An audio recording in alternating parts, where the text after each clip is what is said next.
JEE ने जो answer दिया था वो आंसर था बी, डी या डी।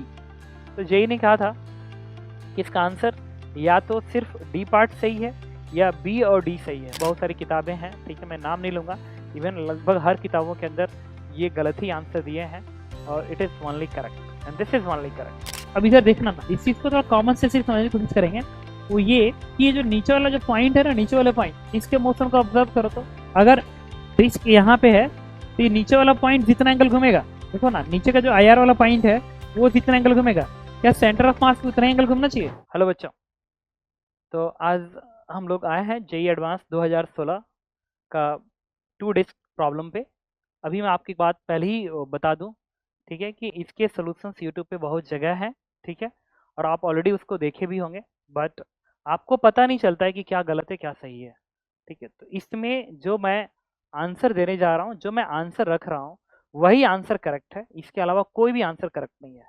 ज़बरदस्ती किसी क्वेश्चन को एक्सप्लेन कर देना द डिफरेंट थिंग्स और आप उसको मान जाते हो क्योंकि आपको उस लेवल पे जानते नहीं हो, तो इसलिए जैसे टीचर्स ने कहा या किसी ने आपको बताया, आपके फ्रेंड ने, आपने एक्सेप्ट कर लिया, ठीक है। बट इसलिए मैं लिखा है कि only correct solution and answer. तो ये जो मैं आंसर दूंगा वो बहुत सारे टीचर्स भी आंसर देंगे, जरूर देते हैं, दिए भी हैं ऑलरेडी, बट यूट्यूब पे अवेलेबल नहीं है। तो कहीं भी अगर यूट्यूब पे आप इस क्वेश्चन को देखते हैं तो जब तक ये आंसर मैच ना करे तब तक उस सोल्यूशन पे आप बिल्कुल यकीन ना करिएगा, ठीक है, वो सोल्यूशन बिल्कुल गलत है, ठीक है। तो क्वेश्चंस, और ये चूंकि मेरे क्लास का डिस्कशन का है इसलिए वहाँ पे जैसे मैं डिस्कस करता हूँ क्लास के अंदर वैसा ही वीडियो होगा, वैसे ही प्रेजेंटेशन होगा, कोई मैंने अलग से रिकॉर्डिंग नहीं किया, जस्ट बच्चों के सामने डिस्कस किया, उनसे मैंने कैलकुलेशंस कराए हैं और जो कैलकुलेशन मेरे पास पहले से अवेलेबल थे इस क्वेश्चन के वही मैंने इसमें रख रखे हैं, ठीक है।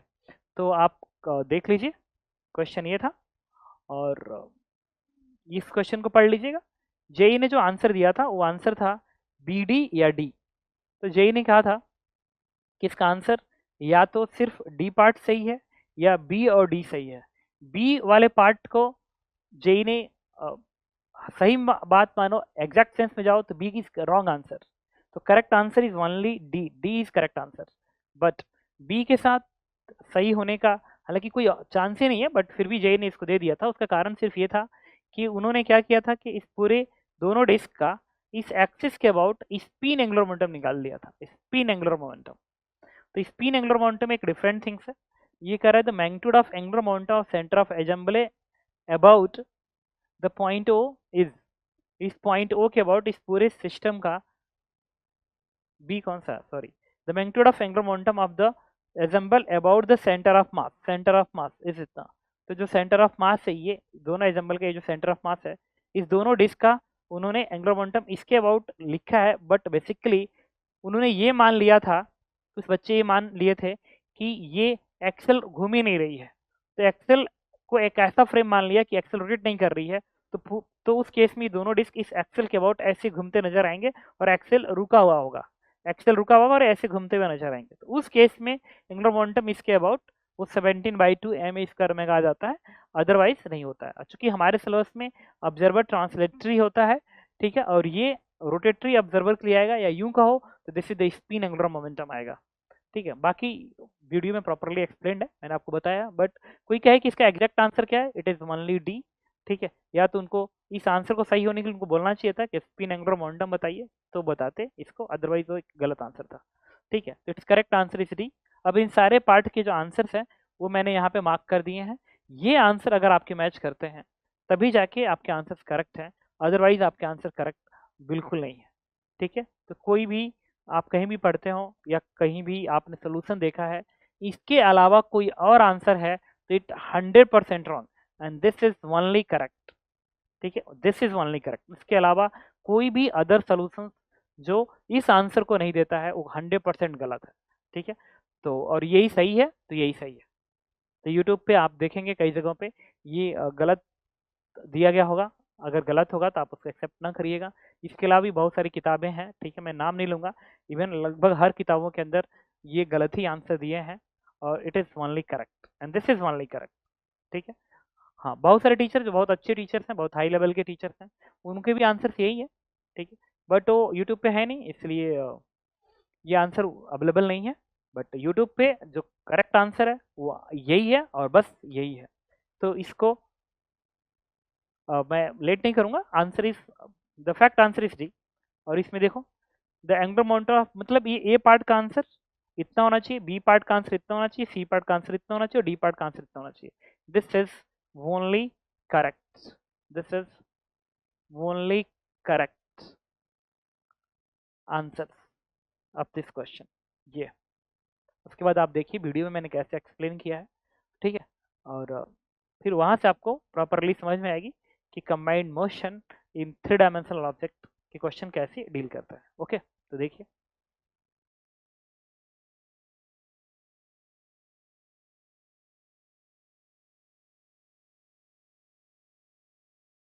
देखो इस क्वेश्चन में इस तरीके से एक डिस्क है,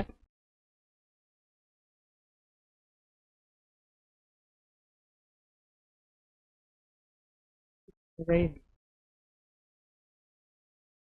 इसमें इस तरीके से एक डिस्क, शांत रहना प्लीज, एक ऐसा डिस्क है और इसी के सामने यहाँ पे एक ऐसा डिस्क है।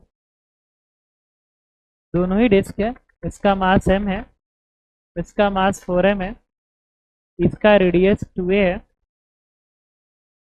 और इसका रेडियस a है। चलो इसमें ये सब ऑप्शन तो करेंगे ही कैलकुलेट, इसके बाकी अदर ऑप्शन भी अलग से सॉल्व करके बनाएंगे। ये वाला जो लेंथ है इन्होंने दिया है l के बराबर है, ये लेंथ l है और ये लेंथ l है और इसको z एक्सिस दिखा रहा है तो पॉइंट o दिखा रहा है।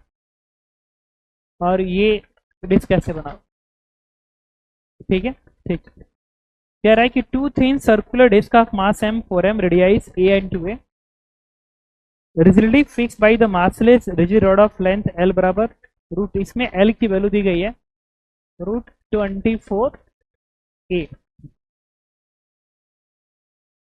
The assemble is laid on the firm, a flat surface set rolling without slipping on the surface so that angular speed about the axis of rotation is, ये जो पूरा डिस्क है ना ऐसे घूम भी रहा है और उस साइड में भी जा रहा है, ऐसे घूमते हुए ऐसे भाग रहा है, ऐसे घूमते भाग रहा है। तो कह रहा है इस पूरे एजम्बल की इस एक्सिस के अबाउट एंगुलर वेलोसिटी उन्होंने दिया है ओमेगा है। The angular momentum of entire ensemble about the point O इस पॉइंट ओ के अबाउट एंगुलर मोमेंटम एल है, एल है।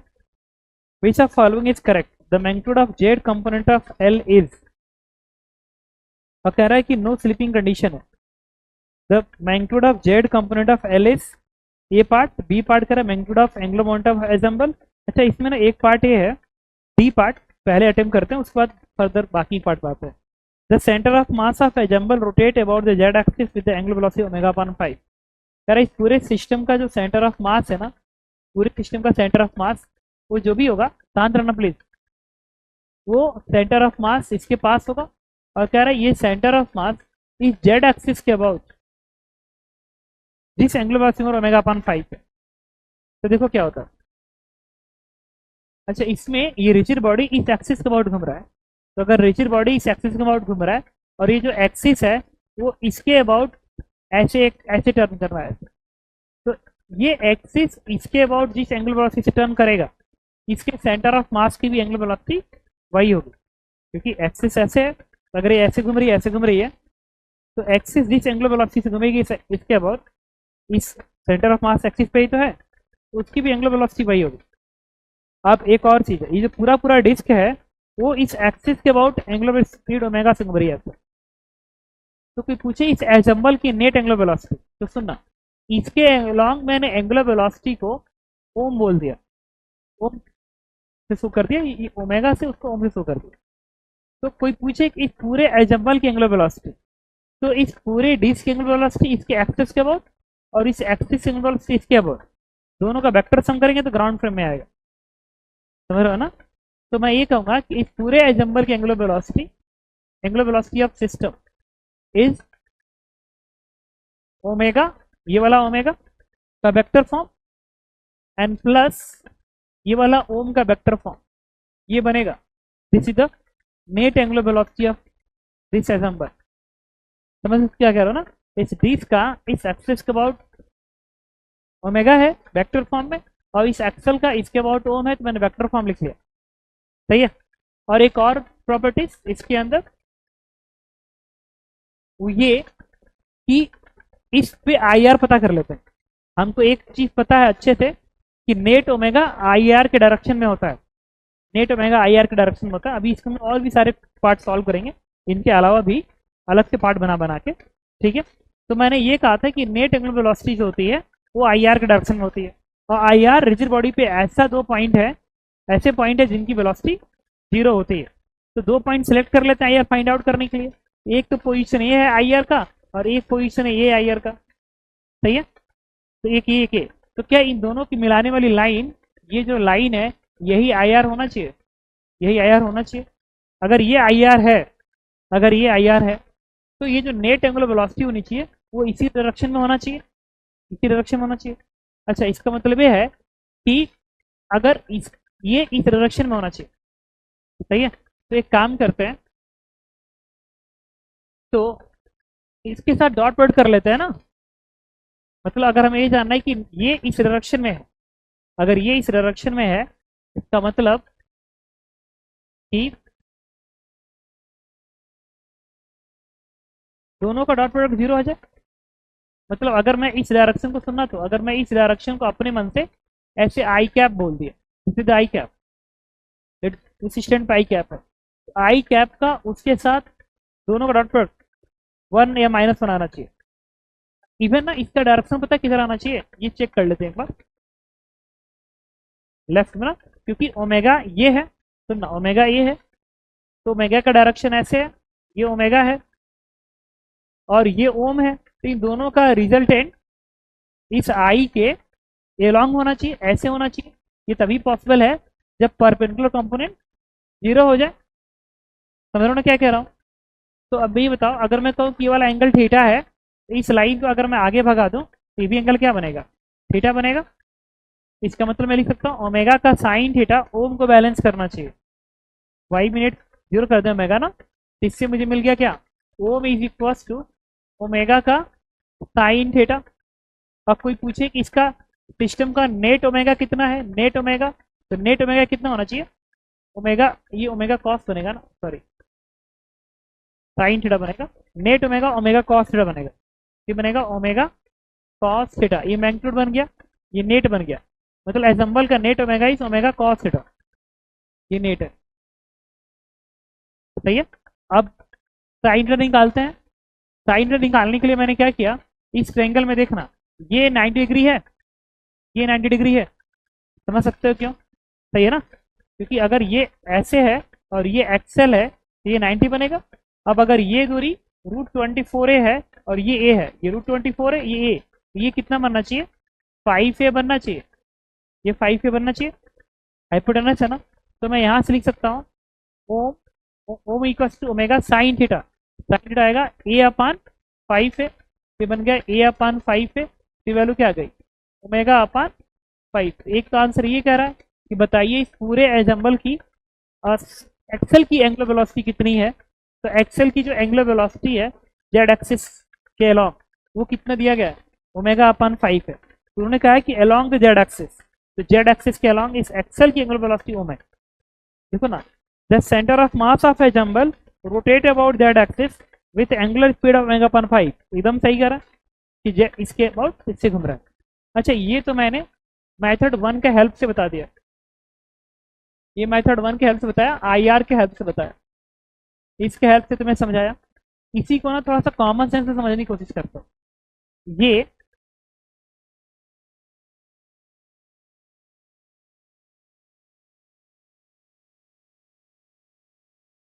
सुनना, तो ये बताओ, अब इधर देखना ना, इस चीज को थोड़ा कॉमन सेंस से समझने की कोशिश करेंगे। वो ये कि ये जो नीचे वाला जो पॉइंट है ना, नीचे वाले पॉइंट, इसके मोशन को ऑब्जर्व करो। तो अगर डिस्क यहाँ पे है तो ये नीचे वाला पॉइंट जितना एंगल घूमेगा, देखो ना, नीचे का जो आईआर वाला पॉइंट है वो जितना एंगल घूमेगा, क्या सेंटर ऑफ मास उतना एंगल घूमना चाहिए, सेंटर ऑफ मास उतना एंगल घूमना चाहिए। सही है ना। इसका मतलब कि अगर मैं इस वाले को ना, अगर ये मेथड 2 है, ये कॉमन सेंस के अप्रोच में यूज किया जाता है। ये मैं कॉमन सेंस का यूज कर रहा हूँ। तो तुम ये बताओ मुझे, यहाँ पे अगर मैं इस वाली चीज को देखो ना, तो अगर ये वाला पॉइंट dt टाइम, ये ऐसे ना, इधर देखो तो हर चीज, ये वाला जो पॉइंट है dt टाइम में ऐसे घूमेगा ना, बॉटम वाला पॉइंट ऐसे घूमेगा, तो वो कितना एंगल घूमेगा जानते हो? अगर मैं कहूँ कि ये जो एंगल घुमा है, ये एंगल तो थोड़ा सा बड़ा ही दिखाता हूँ, ऐसे घूम गया, ये एंगल है मान लो डी अल्फा, ये एंगल डी, छोटा सा एंगल अल्फा, डी अल्फा है। तो ये जो लेंथ बनेगा ना, ये जो लेंथ बनेगा, ये लेंथ बनना चाहिए, ये दूरी 5a है ना, तो ये जो लेंथ बनना चाहिए that should be 5a is to D alpha. या एक काम करो, इसको अल्फा लिख लो, अल्फा बहुत ही स्मॉल है, इसको अल्फा ही लिख लेते हैं, बट हमारा अल्फा बहुत ही स्मॉल है। ये बन गया इतना। अब इसी चीज को मैं यहां से देखना चाहता हूँ। तुम ये बताओ, ये जो मेरा हाथ है ना, डिस्क, ऐसा डिस्क है, तो ये कितना, ये इसकी एंगुलर वेलोसिटी अगर ओमेगा है, अगर इसकी एंगुलर वेलोसिटी ओमेगा है, तो इस सरफेस पे ये पता है कितना, ये दूरी कितना तय करेगा? देखना मेरा, ये मेरा हाथ यहाँ पे है, अगर हाथ यहाँ पे है, अगर हाथ यहाँ पे है, तो मुझे ये बताओ बॉटम जो पॉइंट है, अगर ये डिस्क, एक काम करते हैं, मान लो ये डिस्क अगर ये ओमेगा से घूम रहा है ऐसे, तो ये कितना खुलेगा, जितना खुलेगा उतना ही तो नीचे की लेयर पे आएगा। समझो मैं क्या कर रहा हूँ? जैसे इसके ऊपर पट्टा लपेटा होता, पट्टा ऐसे लपेटा होता, तो जितना एंगल ऐसे घूमता उतना ही तो पट्टा नीचे खुलता। तो पट्टा कितना एंगल खुलता, पट्टा का एंगल खुलता कि अगर इसकी एंगुलर वेलोसिटी ओमेगा है, अगर इसकी एंगुलर वेलोसिटी ओमेगा है और ये वाला सेंटर है, तो इस सेंटर पे ये जो एंगल तय किया, सुनना, ये जो एंगल तय किया, ये वाला एंगल अगर बीटा है और ये लेंथ ए है, ये समझ में क्या बोल रहा हूँ? ये इस तरीके से दे रहा हूँ कि ये जो डिस्क है ना, ये डिस्क ऐसे था, ये डिस्क ऐसे है ना, ये डिस्क ऐसे था, ऐसे था डिस्क। अब सुनना, ये डिस्क ऐसे है, तो ये डिस्क अपने एक्सेल के अबाउट जितना एंगल घूमेगा उतना ही लेंथ और नीचे भी ट्रेस करेगा। तो समझो क्या बोल कर रहा हूँ?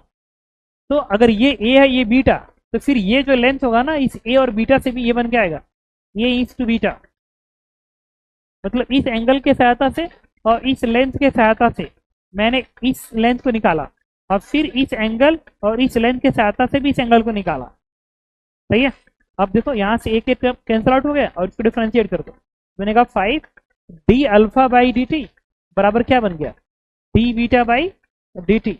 अच्छा, D alpha by D T वो इस एक्सेल, इसके सेंटर ऑफ मास की एंगुलर वेलोसिटी इसके अक्रॉस, क्योंकि ये जो नीचे की लाइन है वो जितना एंगल घूमेगा उतना ही उसका सेंटर ऑफ मास भी घूमना चाहिए। सही है ना? तो यही बेसिकली ओम है तुम्हारा। तो 5 ओम और D beta by D T ये ओमेगा है, तो इसीलिए ये टर्म्स आ जाएगा कितना? Omega upon 5।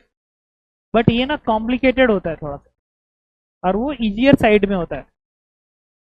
अभी उसके ना और एप्लीकेशन दिखाऊंगा दूसरे क्वेश्चन के अंदर कि नेट आई आर ऐसा है, तो net I R net omega के डायरेक्शन होता है।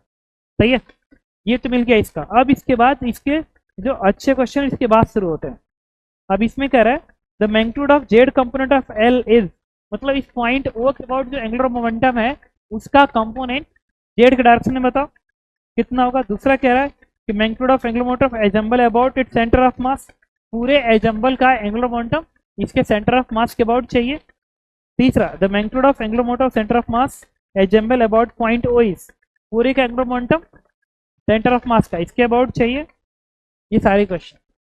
तो अब देखो, हाँ, जो एंगुलर मोमेंटम होता है ना किसी भी पॉइंट के अबाउट, किसी भी पॉइंट के अबाउट, उसको तुम ऐसे लिखोगे, पूरे सिस्टम का एंगुलर मोमेंटम उसके सेंटर ऑफ मास के about and plus mass M, total मास।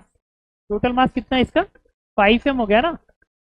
देखो, m प्लस 4m, 5m हुआ, तो 5m m r क्रॉस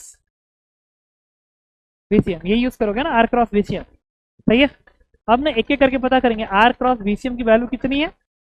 ठीक है? अच्छा, ये r क्रॉस VCM ये सेंटर ऑफ मास का एंगुलर मोमेंटम है, इसके अबाउट पॉइंट ओ के अबाउट है। तो उन्होंने कहीं एक वर्ड लिखा था शायद, the magnitude of angular momentum centre of mass of ensemble about point O is, इसको निकाल लेते हैं पहले ताकि सी पार्ट वेरीफाई कर लें, बाकी फर्दर क्वेश्चन तो बाद में जाएंगे। तो centre of mass angular momentum में निकालना है, तो हमें यही चाहिए। हाँ, तो ये VCM सेंटर ऑफ मास की वेलोसिटी है। तो सबसे पहले ना वापिस आते हैं सेंटर ऑफ मास। अच्छा, ये सेंटर ऑफ मास की जो दूरी होगी ना, अगर ये 4m ये m है, तो ये जो डिस्टेंस होना चाहिए, ये डिस्टेंस होना चाहिए तुम्हारा, ये दूरी l है ना, ये बनेगा l/5। समझ रहे हो ना कैसे? अगर ये m है, ये 4m, ये l है, तो ये बनेगा l/5 सेंटर ऑफ मास। और ये दूरी आ जाएगी हमारी कितनी, 4l/5, ये बन गया। ठीक है, अब सेंटर ऑफ मास का हमें इस पॉइंट वर्ड निकालना है, एंगुलर मोमेंटम। तो ये मतलब हम ये निकालने जा रहे हैं, बेसिकली हम लोग ये निकालने जा रहे हैं, दिस वन इज, मतलब यही बेसिकली क्या है, यही है angular momentum of centre of mass about point O. तो हम लोग निकालने में इंटरेस्टेड हैं सेंटर ऑफ मास का पॉइंट ओ के अबाउट, इसको निकाल रहे हैं। और इसकी जो वैल्यू थी वो मैंने लिखा था, मैग्नीट्यूड इसका जो मॉड आएगा, this is M R perpendicular VCM। समझ रहे हो ना क्या लिख रहा हूँ, एम आर परपेंडिकुलर VCM। तो सब VCM निकाला जाए। अच्छा, VCM कायदे देखो, जो सेंटर ऑफ मास है वो सर्कुलर मोशन कर रहा है, किसके अबाउट, इस जेड एक्सिस के अबाउट। तो जेड एक्सिस के अबाउट, और इस सेंटर ऑफ मास को ओमेगा हम लोग निकाल ही चुके हैं ऑलरेडी। अच्छा, एक चीज और है, इस रिसीव सेंटर ऑफ मास का अगर वेलोसिटी निकालने के लिए हमारे पास दो तरीके हो गए। पहला कि ये दूरी पता कर लो, ये दूरी पता कर लो, इनटू ये वाला ओम मल्टीप्लाई कर दो, क्योंकि सेंटर ऑफ मास इस एक्सिस के अबाउट इसी ओम से तो एंगुलर स्पीड पे घूम रहा है, तो मल्टीप्लाई कर दो। या एक और तरीका निकालने का, IR के हेल्प से वेलोसिटी निकालना। हमें IR का कोई भी पॉइंट सेलेक्ट कर लो इसमें, उसकी जगह सीधे आई ओमेगा कर देंगे, ओमेगा हम लिखेंगे लेकिन नेट ओमेगा का यूज करेंगे, नेट ओमेगा। और नेट ओमेगा हमारा ये ओमेगा कॉस थीटा है, ये हमारा बनेगा ओमेगा कॉस थीटा। अच्छा, कॉस थीटा कितना आएगा, कॉस थीटा आएगा 5a/L, 5a/L ना, तो आएगा L/5, और L हमारा कितना √24 है, तो हमारा बनेगा √24/5। तो हम दोनों के साथ से निकालते हैं सेंटर ऑफ मास की वेलोसिटी। हाँ, सही करो। तो हमें क्या करना पड़ेगा, तो एक काम करते हैं, सबसे पहले तो हम लोग बेसिक जो था उसी से निकाल लीजिए, जो दिमाग काम कर रहा है कि सेंटर ऑफ मास ओमेगा से घूम रहा है। तो मुझे ये बताओ थोड़ा सा, ये अगर एंगल थीटा है, ये जो लाइन है, सुनना मेरी बात, ये लाइन थीटा एंगल बना रहा है, ये भी एंगल क्या होगा, थीटा ही होगा, क्योंकि लाइन हॉरिजॉन्टल है। अच्छा, ये दूरी 4l/5, ये L, तो सेंटर ऑफ मास का ये जो डिस्टेंस होगा, ये यही R परपेंडिकुलर बनेगा, यही R परपेंडिकुलर, क्योंकि सेंटर ऑफ मास ऐसे घूम रहा है ना, ऐसे घूम रहा है। हाँ, तो ये बनेगा हमारा जो परपेंडिकुलर डिस्टेंस हम लिखने जा रहे हैं, R परपेंडिकुलर, वो हमारा बनेगा क्या, 9l/5 कॉस थीटा ना, ये L + 4l/5, 9l/5, और ये थीटा कॉस थीटा बनेगा। सही है ना, सही है, डाउट है क्या? और VCM क्या होगा, VCM भी होगा R परपेंडिकुलर इंटू ओम, क्योंकि R परपेंडिकुलर ये दूरी है, R परपेंडिकुलर ये दूरी है, तो R परपेंडिकुलर में इस ओम से मल्टीप्लाई कर दो तो सेंटर ऑफ मास की वेलोसिटी मिल जानी चाहिए। सही है, तो अब थोड़ा निकाल लेते हैं, अब उठा के इसको पहले वैल्यू निकालते हैं, ये वैल्यू कितनी आ रही है। तो एक काम करते हैं, ये वैल्यू कितनी आएगी, ये बनेगी, टोटल मास कितना है 5m है ना, तो 5m is to R perpendicular, that is 9l/5 cos theta into VCM वजह पे अगेन R परपेंडिकुलर ये आएगा, ये स्क्वायर हो जाएगा, इंच टू ओम आ जाएगा। समझ रहे हो ना, तो यहाँ से वैल्यू हो जाएगी कितने, 9981, 81/5 इंच टू L का square, M inch two ohm भी तो रहेगा, इंटू कॉस स्क्वायर थीटा। और कॉस हम लोग निकाले थे कहीं ना कहीं, हमारा जो कॉस थीटा आया था, इट इज √24/5 आया था, और साइन थीटा कितना था, 1/5 था। सही है, तो कॉस थीटा का स्क्वायर करेंगे तो इतना कितना गया, 24/25। सही है, तो यहाँ से सेंटर ऑफ मास का एंगुलर मोमेंटम पॉइंट ओ के अबाउट आ जाएगा, इसका मैग्नीट्यूड जो आएगा, दिस मैग्नीट्यूड इज और इसका डायरेक्शन भी चाहो तो लिख सकते हो। ये डायरेक्शन पता किधर आएगा, ऊपर को आएगा। देखो सेंटर ऑफ मास जो है वो ऐसे घूम रहा है, ऐसे ना। अगर सेंटर मास ऐसे घूम रहा है तो एंगुलर मोमेंटम ऊपर कर देगा। नहीं, पॉइंट ओ के बाद लिखना है ना, ये तो गलत लिख दिया हमने। अरे फॉर्मूला क्या होता है, एम आर पर्टिकुलर विषय। तो हम इस एक्सिस के अलॉन्ग थोड़े निकालना था, उन्होंने तो पूछा पॉइंट ओ के वर्ड बताओ। पॉइंट ओ के वर्ड कह रहा है ना, तो पॉइंट ओ से परपेंडिकुलर लिखोगे ना, पॉइंट ओ से परपेंडिकुलर पूरा यही आ जाएगा। देखो बीसीएम तो आएगा इससे, देखो बताता हूँ। बीसीएम तो एकदम सही है, बीसीएम एकदम सही है, इसमें कुछ गलत नहीं है। लेकिन यहाँ प्रॉब्लम में ये प्रॉब्लम बनने जा रहा है। ये अभी इसको 1 सेकेंड रुको, बताता हूँ इसको। इसको अभी रुको, जस्ट चेक कर। इसको आर परपेंडिकुलर मत लिखो, इसको तुम आर नॉट लिखो, फिर आएंगे इस पे। अभी इसको तुम लिख लो आर नॉट, लिख लेते हैं इसको आर नॉट लिख लेते हैं, सेंटर ऑफ मास की वेलोसिटी के लिए। तो सुनना तो, आर नॉट तुमने क्या बताया था अभी भी, आर नॉट आया था 9L/5, क्या था, कॉस थीटा। ये कॉस थीटा था, सही है। अब सुनो, अब इधर देखो सिर्फ, अब फॉर्मूला में आओ ना। सबसे पहले फॉर्मूला क्या कह रहा है, फॉर्मूला में आर परपेंडिकुलर होता है लाइन ऑफ वेलोसिटी के, centre of line of velocity की उस पॉइंट से दूरी जिसके अबाउट एंगुलर निकाल रहे हैं। हम लोग पॉइंट के अबाउट निकाल रहे हैं, हम लोग एक्सेस के अबाउट नहीं निकाल रहे हैं एंगुलर मोमेंटम, सही है। तो मुझे ये बताना कि ये जो सेंटर ऑफ मास है उसकी वेलोसिटी तो इस लाइन पे परपेंडिकुलर है। अच्छा बताओ, जो इस लाइन पे परपेंडिकुलर होगी, क्या वो इस पे भी परपेंडिकुलर होगी, इस लाइन पे? एकदम होगी, क्योंकि सेंटर ऑफ मास जो है उसकी वेलोसिटी पूरे प्लेन के परपेंडिकुलर है, इनटू द प्लेन है, समझ रहे हो ना। तो जो इनटू द प्लेन है वो तो दोनों लाइन पे परपेंडिकुलर होगी ना। तो अब हमें इस एक्सेल के अबाउट अगर एंगुलर मोमेंटम कहता तब ना मैं ये दूरी लिखता। हमको तो कह रहा है इसके अबाउट बताओ, तो हम इससे परपेंडिकुलर लिख लेंगे ना। M R perpendicular, B C R perpendicular क्या होता है, लाइन ऑफ वेलोसिटी की परपेंडिकुलर पॉइंट होती है जिसके अबाउट एंगुलर मोमेंटम लिखते हो। पॉइंट, पॉइंट से निकालोगे तो पॉइंट से होगी, एक्सिस निकालोगे तो एक्सिस से होगी। हाँ, एक कॉस का टर्म हट जाएगा, ये पूरी दूरी आ जाएगी 9L/5। तो वही चीज है कि ये बनना चाहिए हमारा 5m, और इसके पे मैं लिखूंगा 9L/5 इंटू ये जो VCM है ये पूरा ये यूज होगा, ये हो जाएगा हमारा 9L/5 इंटू कॉस थीटा। तो कॉस थीटा कहाँ गया, 5m VCM। अच्छा VCM लिखना बाकी रह गया था ना, तो जो VCM होगा वो होगा आर नॉट इंटू ओम, आर नॉट इंटू ओम, क्योंकि VCM के लिए तो हम ये वाला आर नॉट यूज करेंगे ना, इंटू ये वाला ओम यूज कर लिया। अब आर नॉट इंटू ओम करेंगे, तो ये हो गया 5m आर परपेंडिकुलर 9L/5। और अब ये वाला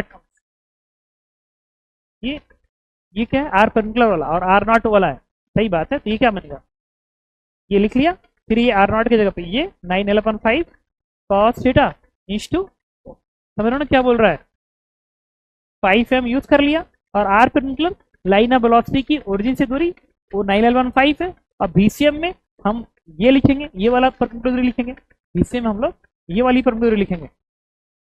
बस इससे देखो 81√24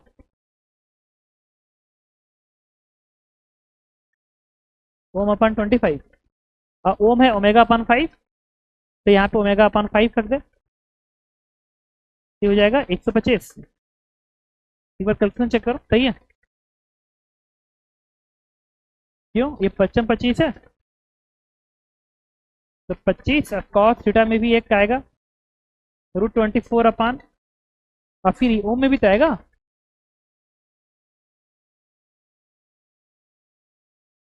अच्छा एक 5, अच्छा एक कट जाएगा, सही करो, ठीक है, रुको तो।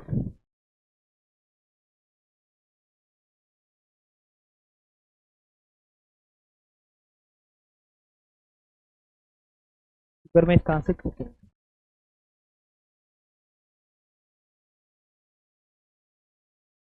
ठीक, तो इसमें जो एल स्क्वायर ना उठा के वैल्यू प्लेस करेंगे तो है 81√24 इंटू एल, एल √24 था, इसको मैंने 24 इंटू A² ओमेगा/125 कर दिया, और इससे हमें आ गया, ठीक है, सेंटर ऑफ मास का angular momentum about point two का जो मॉड है this is 1944√24 divide by 125 ma² omega.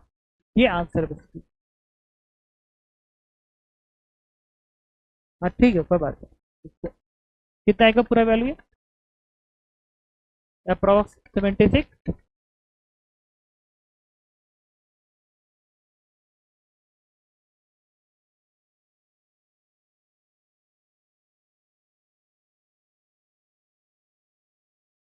है ना?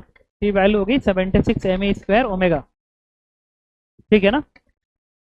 डाउट है क्या? अच्छा इसी में देखो, ये तो हमने अटेम किया।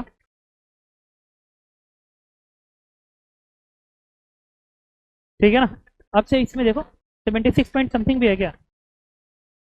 76.6 है, तो कोई दिक्कत नहीं, इसको ये रहने दो। सही है। अब 18 आ रहा है, 18 है ना, कोई बात नहीं, इसको 18 रहने दो। 76.18 मैच नहीं कर। अच्छा एक चीज देखो, अभी तो हम लोग इसी क्वेश्चन में थोड़े ऐसे क्वेश्चन तो बहुत सारे रहेंगे एग्जाम के अंदर, तो एक बार चलते ना सेंटर ऑफ मास की वेलोसिटी के लिए हम लोग आईआर पे जो हेल्प लेते हैं ना उसके सहायता से क्वेश्चन को समझते हैं। ठीक है, तो अगर मैं आईआर के सहायता से सेंटर ऑफ मास की वेलोसिटी लिखूं तो आईआर के सहायता से वेलोसिटी हमेशा ओमेगा क्रॉस आर होता है। ठीक है, तो आर कोई भी पोजीशन वेक्टर होगा आईआर के एक्सिस से किसी पॉइंट से ले सकते हो, इट इज योर चॉइस। तो हम एकदम सही कह रहा है कि फॉर्मूला होता है बेसिकली ओमेगा क्रॉस आर। हम क्यों नहीं ओमेगा इज टू आर का यूज करें और ओमेगा और आर में एंगल 90 वाला ले लें, 90 वाला आर ले लें। नहीं, मतलब ये ऐसे ले लें, ओमेगा 90 इंटू आर वाला ले लें। इसका मतलब ये है कि और नेट ओमेगा का हेल्प ले लें, तो नेट ओमेगा का डायरेक्शन तो इधर है ना, तो इससे परपेंडिकुलर ये लेंथ निकाल लें। नहीं, क्योंकि ओमेगा का डायरेक्शन ये है, तो ये ओमेगा ये है, तो सीधे 90 वाला ये लेंथ अगर मैंने ले लिया तो सीधे centre of mass velocity net omega R से आ जाएगी। ठीक है, तो ये डिस्टेंस कितना होगा? कितना? हाँ 9l/5 का साइन थीटा आएगी। तो हम, हाँ सही कह रहे हो, तो इससे हमारा सीधे आंसर हो जाएगा आर की जगह पे 9l/5 sine theta into net omega हमारा कितना था? ओमेगा कॉस थीटा था, ये नेट ओमेगा है, ओमेगा कॉस थीटा था, और इससे आंसर सेम आ रहा है। कर तो लिया पूरा। अब मैं VCM की बात कर रहा हूँ, VCM का मॉड सेम आ रहा है, तो ठीक है, तो इससे VCM आ गया और एक बार VCM मिल गया तो फिर वही काम। तो इससे VCM कितना आएगा बता सकते हो क्या?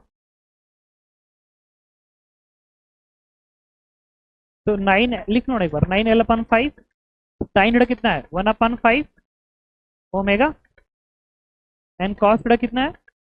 √24/5, और एल को हम फिर प्लेस कर दें यहाँ पे कितना? √24 a। तो इससे हमें VCM की वैल्यू मिल जाएगी कितनी? 9 इंटू 24, 9 इंटू 24 कितना होगा? 216, तो 216/125 ये ओमेगा। सही है, और यही चीज वहां पे भी आ रहा है। सही है, डाउट है क्या? एक बार चेक कर लो उसी एल को दोबारा सी पर से मल्टीप्लाई करके, या एक बार वहीं पे देख लो ना VCM कितना आ रहा है। यही है ना R0 ओम, R0 हमारा कितना है? 9l/5, तो 9l/5 into cos theta same आ रहा है, इंटू कॉस थीटा, और ओम को लिख सकते हैं ओमेगा अपन ओम, ओमेगा अपन 5 है, भी सेम रिजल्ट देगा। सही है ना? तो अच्छा ये तो हमने VCM के सहायता से इसको निकाल लिया। ठीक है, अब इसका अगला पार्ट में उन्होंने ये पूछा है the angular magnitude of Z component of L. अच्छा जेड कंपोनेंट ऑफ एल मतलब पूरे सिस्टम का नेट एंगुलर मोमेंटम, मतलब जो सेंटर ऑफ मास है ना, सेंटर मास कर रहा हूँ, इसके बाद जो नेट एंगुलर मोमेंटम है उसका इस रिलेशन में कितना कंपोनेंट है ये निकालना। सही है, तो अब हम क्या करें, पूरे सिस्टम का निकालने पॉइंट हो के बाद, ठीक है, और उसके बाद फिर कंपोनेंट्स करके देख लिया जाएगा कितना आएगा। सही है, तो इसके लिए मैंने क्या किया, हम लोग ये चीज़, अच्छा ये एक और बात, ये जो हमने निकाला है ना पॉइंट ओ के अबाउट नेट एंगुलर मोमेंटम, वो किस डायरेक्शन में निकाला आएगा ये बताओ। ये एम आर क्रॉस वीसीएम होता है, तो M R cross VCM formula में था ये इसका direction M R cross VCM. तो एम आर क्रॉस वीसीएम का जो डायरेक्शन आएगा वो भी चेक कर लेते हैं एक बार। ये अगर मैंने इस तरीके से दिखाया, ऐसे दिखाया, और ये सेंटर ऑफ मास है, let this is the centre of मास। अगर ये सेंटर ऑफ मास है तो एम आर क्रॉस वीसीएम, हाँ वीसीएम इधर है और आर वेक्टर इधर है, तो आर क्रॉस वीसीएम वो कुछ ऐसे आएगा। समझ रहे हो ना कैसे? भाई वी वेक्टर इधर है और आर वेक्टर इधर, M R cross VCM perpendicular. तो ये बनेगा सिस्टम का सेंटर ऑफ मास के एंगुलर मोमेंटम पॉइंट ओ के अबाउट, ये बन गया। और ये वाला एंगल थीटा था ना, तो ये बनेगा कितना, थीटा, सॉरी 90 माइनस थीटा, तो ये बनेगा बेसिकली थीटा। ये तो सेंटर ऑफ मास का है, ठीक है। अभी मेरे सामने ये बचा हुआ है कि पूरे सिस्टम का एंगुलर मोमेंटम लिखना है इस एक्सिस के अलावा। तो पहले पॉइंट ओ के अबाउट निकालें और फिर उसका इसके अलावा कंपोनेंट करेंगे। समझ रहे हो ना, एक्सिस का एंगुलर मोमेंटम एक तरीका होता है कि अगर एक्सिस के अलावा निकालना है तो उस एक्सिस में कोई पॉइंट सिलेक्ट कर लो, उसके बाद एंगुलर मोमेंटम निकालो और उसका एक्सिस के अलावा कंपोनेंट करो, नेट एंगुलर मोमेंटम आ जाता है। तो अब मुझे इस पॉइंट पर नेट लिखना पड़ेगा। तो अब हमें सेंटर ऑफ मास तो निकाल ही चुके हम लोग, अब मेरे पास वो बचा हुआ है पूरे सिस्टम में, सिस्टम का angular momentum with respect to centre of mass, S Y S T E M about centre of mass, ठीक है। और इसको निकालने का मैंने एक तरीका बताया था, ये कि I X X, I omega X X, I cap, तो ऐसे लिख लो, I X omega X I cap plus I Y omega Y J cap plus I Z omega Z K cap. ये समझ रहे हो? थोड़ा क्या कर रहा हूँ यार, इसमें से आई एक्स आई वाई और आई जेड प्रिंसिपल एक्सिस कहलाती हैं, और उसमें से एक एक्सिस तो मिनिमम मोमेंटम से देगा और सिमेट्रिकल एक्सिस होती है। बेसिकली सिमेट्रिकल एक्सिस होती है ना, वो प्रिंसिपल एक्सिस में कन्वर्ट हो ही जाती है, हो ही जाती है। तो अब देखो ये जो सेंटर ऑफ मास है, अगर ये कोण इस तरीके से ना, अगर ये कोण इस तरीके से ऐसे है,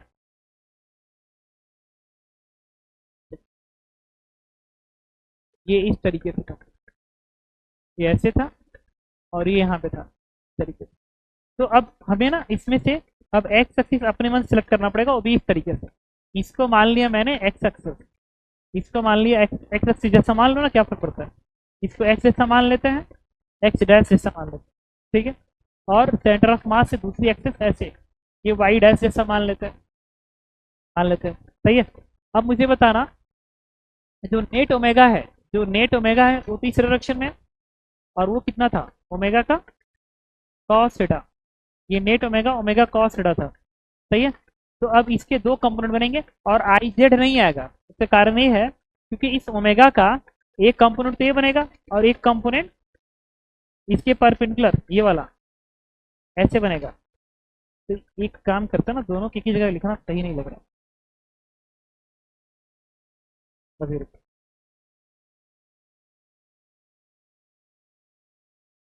अब इसको यहाँ से हटा देते हैं, ये बाद में लिखते समय एक साथ जोड़ दिया जाए।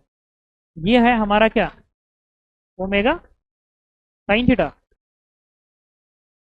कॉस था, ये नेट ओमेगा हमारा है, ओमेगा कॉस थीटा है।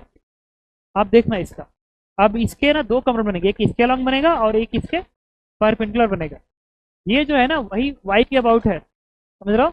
और ये जो आएगा वो इस एक्स के अलॉन्ग आएगा और बाकी जेड वाला नहीं आएगा, क्योंकि ये जो नेट ओमेगा है वो इसी बोर्ड के तो प्लेन पे है, तो जेड आएगा नहीं। इसका मतलब ये जो लाइन में लिख रहा हूँ ना, ये लाइन, इसको लिखने की जरूरत नहीं थी, ठीक है। अब मुझे ना, अच्छा एक और बात, अगर मुझे कोई कहता ना, हाँ ठीक है पहले निकालना पड़ेगा, आई एक्सेस निकालने पड़ेंगे सब। तो सबसे पहले चलो इस ओमेगा का ये वाला एंगल कितना, थीटा, तो भी क्या बनेगा, थीटा, सही है। तो जो ओमेगा एक्स बनेगा, एक्स डैश एक्स वाला, वो बनेगा इसका अगेन कॉस कंपोनेंट, ये बनेगा ओमेगा कॉस स्क्वायर थीटा। और ओमेगा वाई डैश जो बनेगा ये वाला, अगर वाई डैश है तो ये बनेगा omega cos theta into sine theta, सही है। अब एक काम करते हैं, ये वैल्यू हमारी कितनी आएगी, ये आएगी ओमेगा कॉस थीटा 24/5 आ जाएगा, नहीं 25 आएगा ना, 25। और ये कितना आएगा, ओमेगा, हाँ √24/25 आएगा। ये तो इतना आ गया। अब हमें ना आई एक्स निकालना पड़ेगा। आई एक्स होगा इस पूरे का मोमेंट ऑफ इनर्शिया इस एक्सेस के बाद। तो इस डिस्क का मास m था, रेडियस a था, इसका मास 4m, रेडियस 2a। तो इस एक्सिस के बाद इसका बन जाएगा ma² 2 प्लस 4m 2a² 2। समझ रहे हो ना? तो कितना आएगा, 2 दूनी 4 4 16 1 17, 17m²/2 ये बन गया। तो मैंने आई एक्स तो निकाल लिया है, ठीक है। अब एक काम करते हैं, आई वाई निकालते हैं। जो आई वाई आएगा हमारा वो इस एक्सिस पर मोमेंट ऑफ इनर्शिया इस एक्सिस के बाद। तो सबसे पहले इसके सेंटर ऑफ मास पर, फिर पैरेलल एक्सिस थ्योरम, इसके सेंटर ऑफ मास पर, फिर पैरेलल एक्सिस थ्योरम। नहीं शिफ्ट क्यों करो, इसी के बाद निकालना है सेंटर ऑफ मास पर, ठीक है ना। तो ये हम लिख लेंगे, सुनते रहना थोड़ा सा। ये दूरी कितनी थी, ये दूरी थी 4l/5 और ये दूरी थी l/5। तो इसके अबाउट जब लिखोगे ना तो पहले इसके अबाउट लिखें, इसके अबाउट लिखें तो ये बनेगा कितना, ma² 4 प्लस m/4l/5 का स्क्वायर प्लस इसके अबाउट ये बनेगा 4m 2a का square divide by 4 plus 4m/l/5 का होल स्क्वायर। अभी आई वाई निकालना ही पड़ेगा, निकालो। तो यहाँ से आई वाई आएगा हमारा, ये 2 दूनी 4 4 16 1 17, 17 ma²/4 बना। अब प्लस यहाँ से आएगा आई थिंक नीचे 25 m/25 कॉमन आ जाएगा, l का स्क्वायर भी कॉमन आ जाएगा और 4 4 16, 4 20 बनेगा क्या, 20/25 बनेगा। तो 20/25 को कैलकुलेशन चेक करते रहना, सही है। ये बन जाएगा 4/5, ये बनेगा हमारा 4/5 क्या, हाँ। तो ये कितना हो जाएगा 17/4 प्लस 24/4 96/5 ma का स्क्वायर, सही है। अब एक काम कर, इसकी वैल्यू मल्टीप्लाई करो तो जरा सा, मल्टीप्लाई डिवीजन के टर्म में नहीं चाहिए, मल्टीप्लाई करके देखो इसको इसमें 17/5 प्लस 96/4 डिवाइड बाई 20 ma का स्क्वायर। ये ऊपर कितना टर्म्स आएगा, 469 डिवाइड बाई 20 ma का स्क्वायर। ये आई वाई बन गया, सही है। अब हमें इसमें प्लेस करके सिस्टम का निकालना पड़ेगा। तो एल ऑफ द सिस्टम बनेगा about it centre of mass is का वेक्टर फॉर्म। तो देखो आई एक्स ओमेगा एक्स, आई एक्स हमारा क्या है, आई एक्स 17 ma²/2 है ना। हम इसके लिखेंगे 17 ma²/2 is to omega x. ये बनेगा 24 ओमेगा/25। आई ये कौन सा डायरेक्शन था, आई कैप, ये आई एक्स डैश लिख लेंगे, इसको आई एक्स डैश, इसको जे डैश लिख लेंगे।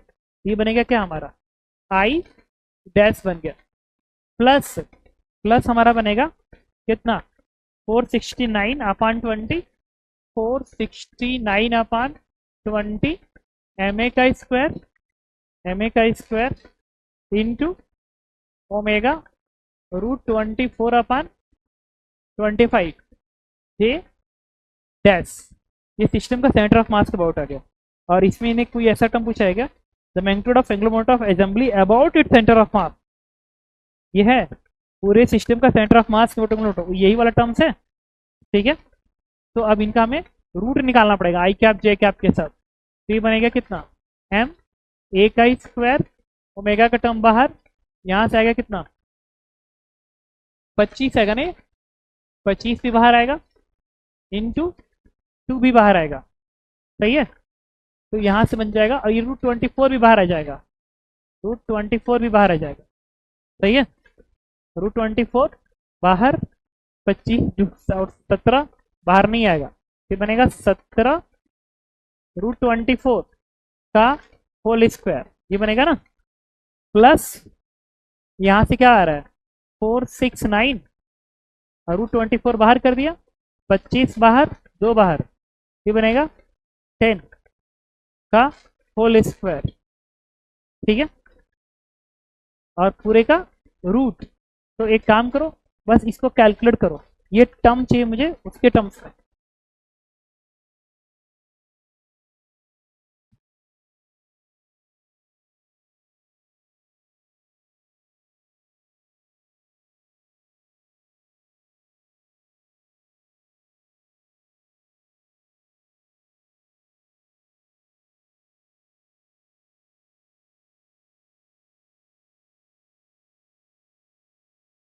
अच्छा एक बार ना इस तरह ये बस अलग कर लो, तो एक सेकेंड रुको, कॉमन मत करो, थोड़ा मल्टीप्लाई करो तो यहीं से समझ में आ जाएगा, डेटा सेम मैच कर रहे हैं के अंदर।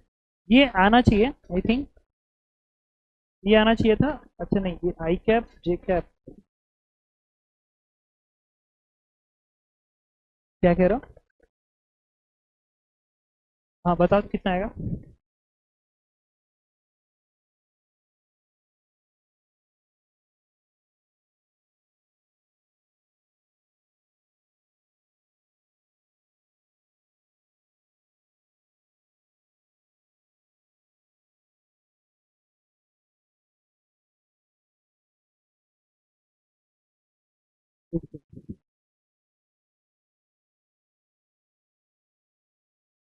ओके, तो इसको जब सॉल्व करते हैं तो पूरी वैल्यू आती है 9.36 एम ए स्क्वायर। ये आंसर हो गया सेंटर ऑफ मास के एंगुलर मोमेंटम, ठीक है। इसके बाद इसका जो अगला पार्ट कह रहा है वो कह रहा है कि द एंगुलर मोमेंटम, हाँ नहीं अभी तो कहाँ, इस क्वेश्चन ये पूछा गया था, ये कौन सा पार्ट था? सी पार्ट कह रहा है angular momentum of centre of mass of, नहीं B part, the magnitude of angular momentum visible about it centre of mass. तो सेंटर ऑफ मास के अबाउट तो ये रहेगा ना तब, ठीक है, जो कि उन्होंने 17/2 का टर्म दिया हुआ है, तो 8 पॉइंट समथिंग है जो कि गलत दिया हुआ है, ये 9.36 चल रहा है। अब अगला जो पार्ट कह रहा है the magnitude of angular momentum of centre of mass of H angle about the point O is point, हाँ वो तो निकाल चुके थे। एक और है पहला वाला, the magnitude of Z component of L is the angular momentum of ensemble about centre of mass, the angular momentum of centre of mass ensemble, ठीक है। The magnitude of Z component of L is, मतलब L ना point O के about net angular momentum अभी तो निकालना पड़ेगा ना उसको। हाँ तो अब मुझे इस पॉइंट के अबाउट, इस पॉइंट के अबाउट नेट एंगुलर मोमेंटम निकालना है, ठीक है। हाँ तो हमें सब में दो, उस वाले में भी और उस वाले में भी जो इसके अलॉन्ग आएगा वो निकालना पड़ेगा, सही है ना। अब उसको निकालना पड़ेगा, तो ये हमारा आया था सिस्टम का सेंटर ऑफ मास के अबाउट। तो एक सेकेंड, ये सिस्टम का सेंटर ऑफ मास के अबाउट है, और एक और चीज हमें इसके अबाउट निकालनी है ना, तो हमारा जो नेट एंगुलर मोमेंटम था वो के अबाउट, उसका वेक्टर फॉर्म क्या था? सबसे पहले तो ये लिखेंगे, ये वाला पूरा सिस्टम का सेंटर ऑफ मास के अबाउट, जो कि आएगा 17 एम ए का स्क्वायर डिवाइडेड बाई 12 बाई 25, क्यों 12 ओमेगा बाई 25 आई डैश, और इसके बाद ये आ रहा है कितना, ये 469 upon 20 into M A square omega, M A square omega √24 upon 25 J dash cap plus, अब अब सेंटर ऑफ मास वाला, तो सेंटर ऑफ मास वाला जो हमने लिखा था वो हमारा वेक्टर फॉर्म में, सेंटर ऑफ मास वाला क्या था, ये है ना, ये था मैग्नीट्यूड इसका, क्यों, ये तो मैग्नीट्यूड आया था, बट क्या, हाँ वो डायरेक्शन हमें पता है, वो ये वाला डायरेक्शन है, सही है, ये डायरेक्शन एलसीएम। तो हमें अगर निकालना है जेड के अलोंग तो कंपोनेंट करना पड़ेगा, ठीक है। तो ये कंपोनेंट करते हैं, ये कितना आएगा तो बताओ तो, जो LZ आना चाहिए वो, ये LCM बनेगा, तो LCMO का cos थीटा बनेगा। इसका cos थीटा, अरे अभी तुम क्या कर रहे हो, ऑयल पे लगे हुए हो। तो ये आएगा LCMO cos थीटा। इसके बाद एक और टर्म जो आया था, जो अभी हमने निकाला था, उसका भी तो कंप्यूट करना पड़ेगा। ये था ना, ये LCMO cos थीटा। हाँ तो आई डैश जेड डैश है ना, तो इन दोनों से तो कंपोनेंट बनेगा। हाँ, तो कैलकुलेट तो करना ही पड़ेगा ना। तो मुझे ये बताओ, जेड के अलॉन्ग लिखते हैं एल जेड बराबर, तो एल जेड बराबर हमको लिखना था एल जेड बराबर, ये हमारा आया था, ये वाला कंपोनेंट कितना था, L C T M O, और ये एंगल क्या था, थीटा। ये बनेगा एल सी एम ओ का कॉस थीटा प्लस, अब ये जो आई डैश वाला है ना, वो आई डैश हमने कैसे माना था, आई थिंक आई डैश हमने ऐसे माना था, सॉरी, आई डैश हमारा था इसके इसके सेंटर की लाइन में थी ऐसे, मतलब ये लाइन थी, इसको अगर आगे भगा दूं ऐसे, ये हमारा आई डैश लाइन थी, तो है ना, तो ये थीटा है, और ये कितना होगा, ये भी थीटा है क्योंकि ये एंगल थीटा था, सही है ना। तो हमें इसका साइन कंप्यूट लगाना पड़ेगा। कौन सा परपेंडिकुलर आ गया, साइन लेना पड़ेगा ना नीचे को, तो हमें इसमें माइनस लगाना पड़ेगा, यहाँ पे माइनस लगाएंगे, इसका साइन थीटा ये बनेगा 17 ma² अपान 25 ओमेगा का साइन थीटा, सही है ना। और साइन का कितना आएगा 1/5, ये तो बन गया इससे। अब इसका एक कंपोनेंट और भी था हमारा, जो कि ये था, और इसका कॉस कंपोनेंट बनेगा और प्लस बनेगा, तो उसका हम कॉस कंपोनेंट लिखेंगे 469 अपान 20 ma² ओमेगा √24 अपान 25, इसका कौन सा कंपोनेंट, साइन थीटा ना, इसका साइन लिखे तो उसका कॉस लिखेंगे, तो कॉस लिखेंगे, कॉस थीटा कितना था √24 अपान 5, सही है। अब ये पूरी वैल्यू कैलकुलेट करनी पड़ेगी, तब जाके जेड के अबाउट मिलेगा। तो ये LCMO ये हमने निकाला था, LCMO कितना लिखे थे हम लोग, कितना था 76.18, हम यहाँ लिखेंगे 76.18 ma² ओमेगा। अच्छा ma² ओमेगा तो हर जगह तो कॉमन करके बाहर निकाल लो, क्यों। अब कॉस थीटा कितना था √24 अपान 5, और ये बनेगा माइनस 17/12 अपान 125, और ये कितना आएगा प्लस 469 डिवाइड बाई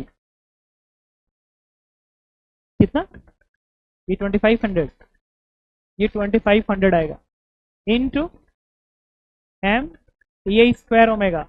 अब ये बताओ LZ कितना आएगा,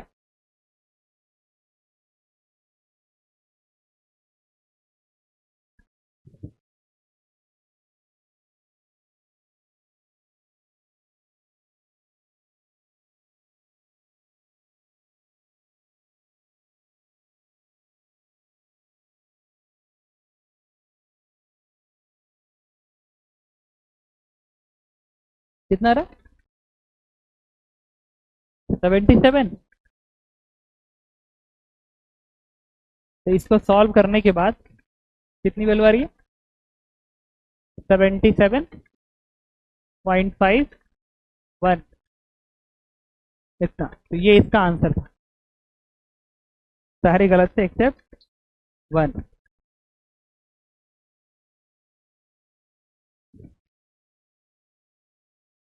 तो बाकी तो करने लायक है ही नहीं। अच्छा इसमें ना, अगर ये पूछा गया होता कि पूरी रिजिड बॉडी की काइनेटिक एनर्जी बताइए,